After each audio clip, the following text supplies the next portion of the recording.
must say that I was so excited when I was called by Mrs. Peace Amelo to review her first book that she has written, How I Overcame. This night, my task here is very simple. First of all, I will endeavor to give a summary of the book. Secondly, I will share with you some critical lessons that I've learned from reading the book. And then I will explain why I think the book is very unique. And then finally, I will recommend the book to you. So in this book, Miss Amewowo takes us on a 40-day journey into both physical and spiritual battles, challenges, and difficulties that she went through as a single before she got married. She faced headlong these battles and challenges with fervent, persevering prayers and positive confessions and declaration of the Word of God. After coming out victoriously, she opens her eyes to sound and practical preparation to a happy marriage. And finally, she gives some tidbits of what makes an enjoying marriage and not one to be endured. And lessons learned from the book. First of all, when you read the book, you will notice that she writes a lot about dreams. She's not talking about visions or aspiration, but the imaginary events that we see when we are sleeping. And she writes, she said that God is the revealer of mysteries, who does not leave his children in the dark. He said God is always speaking through dreams, vision, trance, and other mediums unto his people. And I love this. He said, however, our inability to build a closer relationship with God and connect with his spirit causes us to miss the secret things he wants to show us. So that's very, very important.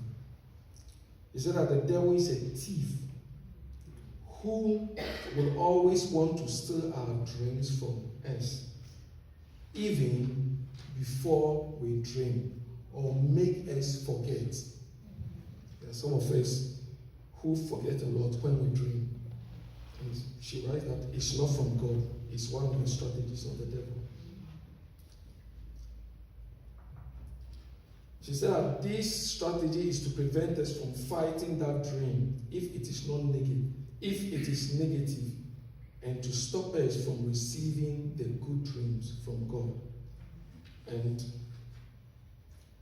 let me read some of, should I say, the dream that she had. So she writes, she said that sometimes I will see myself in a gathering where there is the presence of food, and I will see specific people I know in real life, some family members or friends, mostly people connected to me from church. So there are times I've eaten from people whose faces were not revealed to me. It became clear to me that eating in dreams and sexual dreams always occur to stop my opportunities, demotivate, and to quench my spiritual fervency.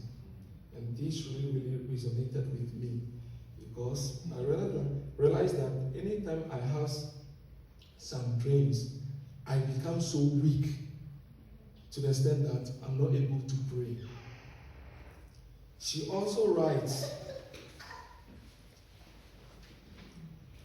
in one of the pages, she says, I can still recall dreaming of an old woman snatching a plastic bag of bundles of money from my hands and spitting on my face when I tried fighting her to get my money back a few months after I came to the UK. Again, although I prayed into this dream, I did not understand the effect of that dream until I started dreaming of seeing myself picking up coins on the floor. She writes that my dream life has always been speaking to me repeatedly for over 10 years, but I never understood. Hence, paid no attention to it until I started experiencing them physically. So this book will make it very clear to you the importance of dream. That when you dream, the step that you need to take when the dream is a very positive one, what you ought to do, and if it's a negative one, what you must do. And it reminds me of a particular dream that I had some time ago, that I saw myself fighting with a giant on a story building. And the man held my legs, dropped me, and I crashed on the ground, and I woke up with a very painful and swollen neck. So some of these things are very, very real, that as Christians, we need to take them seriously. She also writes about altars. She writes about altars. She says, Miss Amewo writes that a lot of times we do not know what's driving our lives, and that we are being driven by things that happened long time ago before we were born. And that altars can be godly or evil. She writes that altars that were built long before you were born are still affecting your life today. That you must know. And there's something that she writes up here that I want to bring it across. She writes this. She said, the destinies of many families were exchanged on the altar of idol worship, reducing their lives to nothing. And until I read this book, I didn't know that there are about 14 different kinds of altars. I never knew. And she has outlined them in the book, and then has written a very comprehensive way of dealing with these altars and then breaking them. So it's one of the things that you will learn if you get the book. Another thing that she writes about, actually, what I really, really love about the book is about her persevering prayers and positive confessions. I so much love anytime I read something about just go and discuss it with my wife. She writes, she says, many times when difficult and unusual things are happening in our lives, we are in a hurry to go for a quick fix by going to see a fetish priest, a witch doctor for help, and so on and so forth. But she writes this, she said, inasmuch as it is important for us to seek the help of others, nobody can pray for you like you will pray for yourself. This is because you understand your pains and desperation better than anyone else. Thus, you are the best person to pray and deal with the situation quicker and more effectively than anyone else. I think this is very, very instructive. Very, very, very powerful. And she says,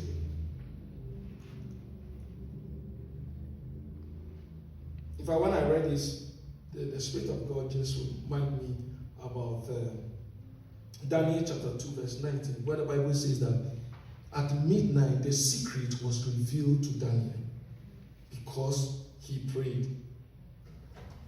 So she writes, she said, it is in the place of prayer that mysteries are revealed and destinies are changed. And that the strongest force on earth is the force of prayer, and the strength of prayer is in the spoken word. And I love this.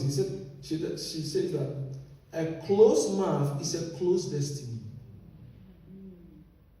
Meaning, once you start opening your mouth to speak, especially positive things concerning your life, and standing on the word of God to pray, you are opening your destiny up for greatness. Very, very important. just love it. Because I think most Christians think that it is enough just to know the word of God. But we must speak it. We must confess it. Is not enough to have the word of God in you, but you must declare it. She writes about purpose. She writes about generational curses. And let me read a few things that she writes about purpose that I love. Just feel for the sake of time.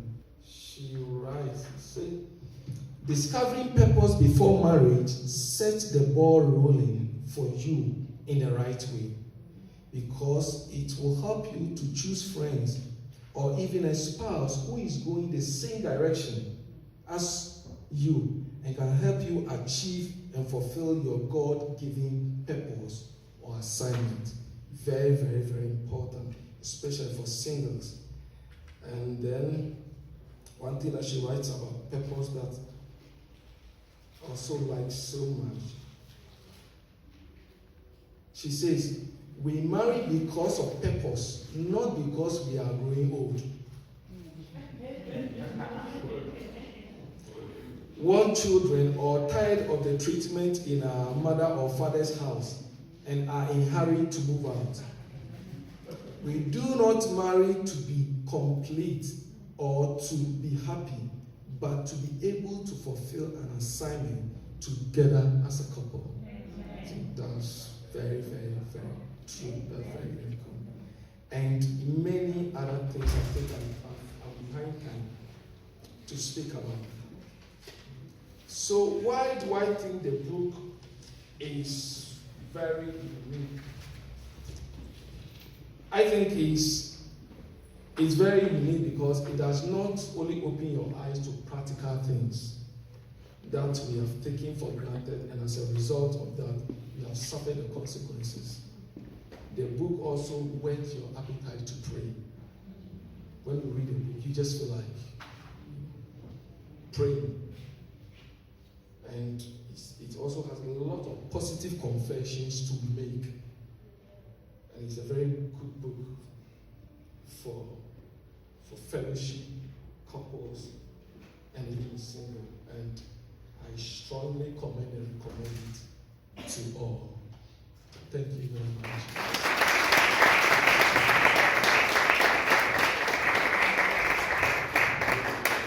That was a proper book review.